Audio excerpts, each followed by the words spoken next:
All right, y'all, we are back with another video, and we got some breaking news that broke yesterday that McCarthy has been removed as the House Speaker. And we know that Matt Gaetz has speaked after that. He kind of let everybody knew what was going on. I guess the reason why he wanted McCarthy gone. So this one is Matt Gaetz speaks out after McCarthy has been removed as House Speaker. And then the main thing is, it's like all day yesterday, Donald Trump's name was just ringing bells all on Twitter. It's like everybody want Donald Trump to become the House Speaker. But at the same time, Trump is probably like more focused on becoming the president than the House Speaker. I don't know. But the good thing about it is that today, Donald Trump has come out to answer will he become the next House Speaker or not. So this right here is going to be 2 videos, y'all. So I really, really want everybody that clicked on this video that's watching me right now to watch this whole entire video. It will really, really help me out. We're going to play the first video where Matt Gaetz is speaking out about the reason why he really wanted McCarthy gone. And then after this video, we'll play and listen to what Trump said if he'll become the House Speaker or not. So make sure y'all please stay until the very end. Let me know down in the comment section and say, Adogg, I watched the entire video with you. I really, really appreciate all of you that do that. Like I said, make sure you hit that like button, subscribe to the channel. Shout out to everybody been showing so much support. Everybody been leaving positive comments in the comment section. And I also want to thank everybody that clicked on this video for the very first time. I appreciate you as well. Without further ado, we're going to go ahead and dive straight into it. Like I said, there's going to be 2 videos. We're going to play this one first, and then we're going to play the Trump video right after this one to see what he said on if he'll become the House Speaker or not. So let's go. Talking to reporters outside the Capitol right now. Congressman Gaetz, if not McCarthy, then paralyzed the House of Representatives today. To whose benefit? People have called you a narcissist. People say that is to your benefit alone. Is it to the benefit of you and to Donald Trump? It's the benefit of this country that we have a better Speaker of the House than Kevin McCarthy. Kevin McCarthy couldn't keep his word. He made an agreement in January regarding the way Washington would work, and he violated that agreement. We are $33 trillion in debt. We are facing $2.2 trillion annual deficits. We face a de-dollarization globally that will crush Americans, working class Americans. Kevin McCarthy is a feature of the swamp. He has risen to power by collecting special interest money and redistributing that money in exchange for favors.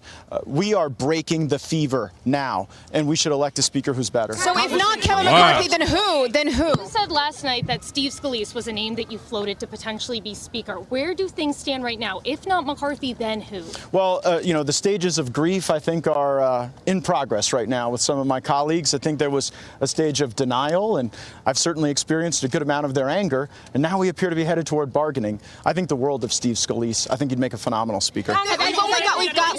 We've got less than 45. I'm afraid of $33 trillion in debt crushing the working people in my district. I'm afraid of the dollar losing its status as the global reserve currency. If they want to expel me, let me know when they have the vote. Less than 45 days left before we've got less than 45 days left before you have to pass a budget, which is something that you've been wanting to do. Doesn't this just completely paralyze the House? I mean, we could see 15 more rounds. I don't think we will. I think Kevin McCarthy should take a hint. After 15 ballots to become Speaker, after 8 months of a failed speakership, and after removal in this historic manner, I think we should move on and find somebody else. What's paralyzed the House of Representatives has been the failure of Speaker McCarthy. What paralyzed the House of Representatives was not taking up appropriations bills. We left for a 6-week vacation while the appropriations process hung in the balance. And because I forced these people to take a few votes, you think I'm paralyzing the House of Representatives? I think the House of Representatives has been paralyzed for the last several decades as we've refused to pass a budget and as we've governed by continuing resolution and omnibus bill. So I think that this represents the ripping off of the Band-Aid, and that's what we need to do to get back on track. How do you pass anything if 200 Republicans? How do you pass anything? What do you say to your colleagues who argue you don't have another name right now. You don't have someone else who could get 218 votes. What do you tell those fellows? Well, I would tell them that for certain, Kevin McCarthy can't get 218 votes, so let's try the next person. How do you pass something with pro tem, obviously? Whoa. There would have to be a real meeting of the minds there. Councilman Gaetz, how do you pass something if there's 200 Republicans? Somebody else has another question. Are you going to ask for a guarantee from whoever is floated as a candidate for the next speaker for them to actually move the appropriations process along in a speed that satisfies you? Yes. Congressman, at this So point, will you be putting yourself forward for the speakership? Absolutely not. I have no desire to be Speaker of the How House. do you pass, No Congressman, desire. with all due respect, how do you pass something if you don't have 200 Republicans behind you? I know we've already asked about names, but what about Emmer and others? I think the world of Tom Emmer. He'd make a great speaker. Congressman, Have you spoken with any of these? Have you spoken with Scalise? Have you spoken with Emmer? I've spoken with him, but I'll probably keep our conversations between us. Okay. Congressman, take the speaker. What was going through your head when the vote gabbled down and it was official McCarthy wasn't speaker? Just we got to move to the next step. You know, we are not at the end of this process. Okay, at most we're approaching halftime. We've got to be able to assemble a governing coalition. We have to build from a place of trust. The reason Kevin McCarthy went down today is because nobody trusts Kevin McCarthy. Kevin McCarthy has made multiple contradictory promises, and when they all came due, he lost votes of people who maybe don't even ideologically agree with me on everything. Take, for example, my colleague from South Carolina, Ms. Mace. She has different views than I do on a variety of subjects, but what we had in common, Kevin McCarthy lied to all of us. Congressman, hold on a second. You're saying that Calling nobody them trusts out. Kevin McCarthy, but you're talking about, including yourself, about 7 Republicans compared to about 200 and about, some odd Republicans who actually do trust him. So can you kind of explain that here? Well, as it turns out, getting 200 Republicans to trust you isn't enough to stay Speaker. Compared to 7 Republicans. At this point, Oh, have you spoken man, that to was former slick. President Trump about this since the ousting? Was he supportive of what you were doing? I have spoken to President Trump over the last several days. The ousting only occurred several minutes ago, so we haven't spoken during that time. President Trump, though, put on Truth Social that he didn't think this was a good idea. He didn't want to see Republicans fighting with other Republicans. How do you respond to the former president? I would say that my conversations with the former president leave me with great confidence that I'm doing the right thing. Did the former president call you today? Did the former president call you today? Americans who are concerned about the future of the conservative agenda in the House GOP. I would say that the conservative agenda was being paralyzed by Speaker McCarthy. We hadn't even sent a subpoena to Hunter Biden. Our oversight was lackluster. Our spending priorities were misaligned. The top line budget was going to lead to more inflation, more debt, more challenges. So the best way to advance the conservative agenda is to move forward with a new speaker. What is the end game? Are you going to require that any future speaker elected allows the motion to vacate to stay at a one-person threshold? Yes. Congressman Gaetz, Considering that Steve Scalise votes in line with Speaker McCarthy most of the time, why should he want the job after this just happened? Well, that's a question for him, I guess, not me. He said he's uninterested. He's already said he's I haven't heard him say that. No, he's already. What has he said to you? Well, here's what I would say. Here's what I say. I think a lot of members are going to reflect on their thinking after this historic moment. I think anything that people have said before the McCarthy ouster is probably bearing less weight than the way people may be thinking about these questions after the McCarthy ouster. What is the end game? Comments about Steve Scalise yesterday and today. Will you yourself nominate Steve Scalise for Speaker of the House? Maybe. I want to hear from him. I mean, I'm not here to make a judgment on where Mr. Scalise stands with his rehabilitation and recovery.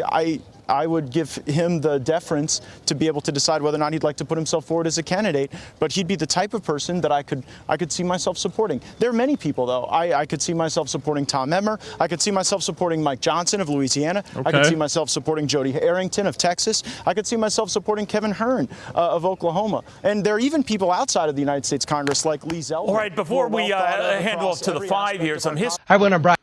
Wow. Now, we're about to get into the next video where Trump is going to come out and I guess a reporter asked him about will he become the House Speaker. Now, I got to give it to Matt, man. He stood in there. He got almost everybody questions. Of course, you'll get the same people asking you different questions. And I like the way he kind of spread it out and let almost everybody, you know what I'm saying, different people ask him different questions. And he stood in there. And he said some slick stuff, though. He was like, yo, 200 votes ain't enough. He need to be gone. He made a promise, and he couldn't stick by that promise. He's a contradiction. So you can't make promises and say you're going to do something, and then you don't do it. And now you done pissed off, you know what I'm saying, like Matt and more Republicans. Now they voted you out. They wanted you gone. So now, like I was saying earlier, that like yesterday, a lot of people had Trump name. Trump name was going crazy on Twitter. It's like people want him to be a House Speaker. And then when I seen that, I'm like, okay. But then I'm listening to myself again, and I'm like, well, I don't know if Trump might want to be a House Speaker because he probably more focused on becoming the president. And I can totally understand that. But, you know, we just never know Trump. He might become the House Speaker and become the president. We don't know. But I just thought maybe he'll probably stay more focused on, you know, trying to become the president, because we definitely need him up in there. We need Joe Biden gone. Joe Biden needs to be gone. So we're going to get straight into this one right here, where a reporter asked him about will he become House Speaker. Let's dive in it.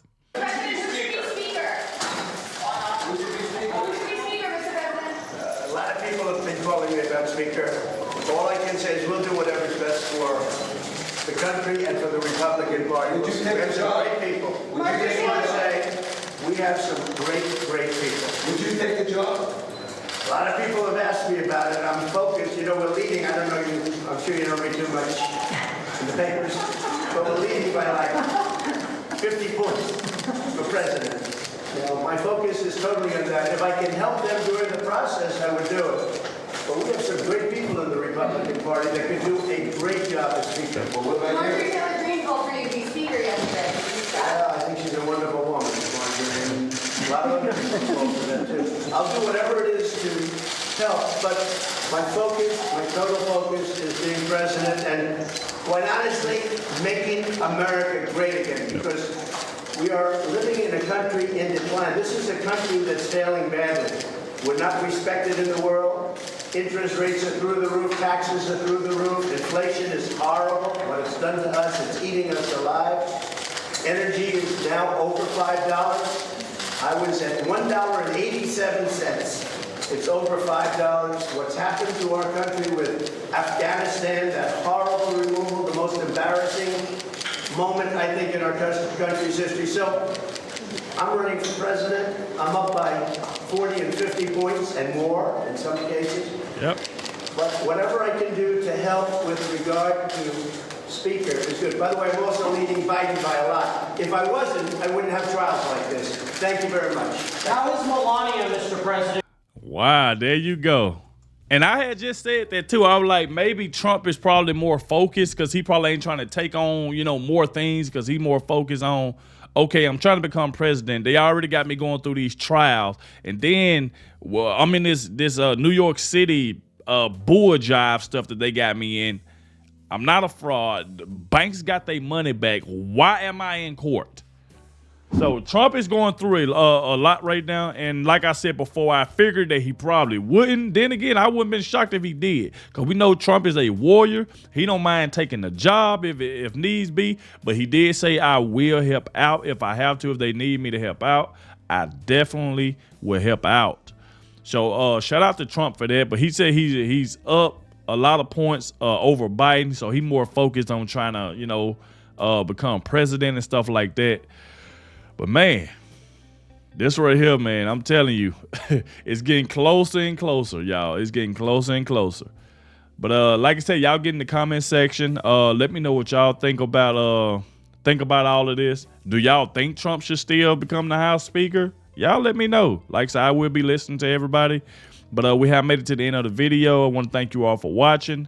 If you did make it to the end, I really, really appreciate you a lot. Thank you. All right. And subscribe to the channel, hit that like button, and I'll catch y'all in the next one.